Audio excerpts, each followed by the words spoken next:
सम्राट अशोक 268-232 ईसा पूर्व मौर्य वंश के महानतम सम्राटों में से एक थे। बिंदुसार की मृत्यु के बाद मौर्य साम्राज्य में उत्तराधिकार को लेकर 4 वर्षों तक संघर्ष चला।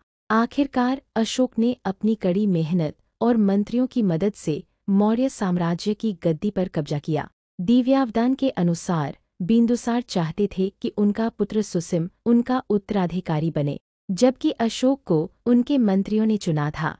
यह संघर्ष, जिसमें अशोक को राजगुप्त जैसे मंत्री की मदद मिली, के बाद अशोक ने अपनी 99 भाइयों को मारकर मौर्य साम्राज्य की गद्दी पर कब्जा किया। इस संघर्ष के 4 साल बाद अशोक का औपचारिक अभिषेक हुआ और वह मौर्य साम्राज्य के सम्राट बने। अशोक को बिंदुसार के शासनकाल में तक्षशिला और उज्जैन का उपराज्यपाल नियुक्त किया गया था, जो उस समय व्यापारिक गतिविधियों के प्रमुख केंद्र थे। इन 2 प्रमुख नगरों में काम करने से अशोक को प्रशासनिक अनुभव प्राप्त हुआ और उन्होंने बाद में साम्राज्य को नियंत्रित करने में अपनी दक्षता को साबित किया।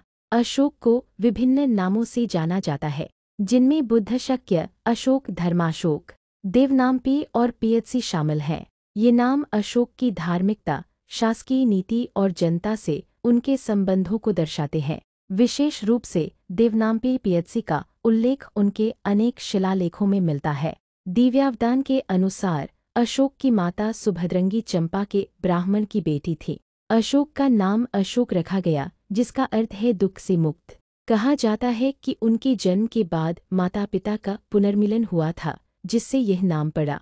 अशोक ने महादेवी से प्रेम विवाह किया, जो विदिशा के एक व्यापारी की बेटी थीं। इनसे उनके 2 प्रसिद्ध बच्चे महेंद्र और संघमित्रा का जन्म हुआ। यह दोनों बाद में बौद्ध धर्म के प्रचार में श्रीलंका गए। इसके अलावा उनकी अन्य रानियां जैसे असंधिमिता, पद्मवती, तिस्सारखिता और करुवाकी का भी उल्लेख मिलता है। इनमें से करुवाकी का नाम अशोक के शिलालेखों में भी मिलता है। यह दर्शाता है कि अशोक की धार्मिक और पारिवारिक जिंदगी गहराई से जुड़ी हुई थी। अशोक के शासनकाल में मौर्य साम्राज्य ने अत्यधिक विस्तार किया। हिंदुकुश से लेकर बंगाल, अफगानिस्तान, बलूचिस्तान, कश्मीर, नेपाल और दक्षिण में कर्नाटक तक का क्षेत्र उनके अधीन था। यह साम्राज्य भारतीय इतिहास के सबसे बड़े साम्राज्यों में गिना जाता है। अशोक के समकालीन पश्चिमी शासकों में एंटियोकस II, टोलेमी II, एंटिगोनस, मागास और अलेक्जेंडर शामिल थे। अशोक ने इनसे राजनीतिक संबंध स्थापित किए और संदेशवाहकों का आदान प्रदान किया। यह उनके वैश्विक दृष्टिकोण और शांति की नीति को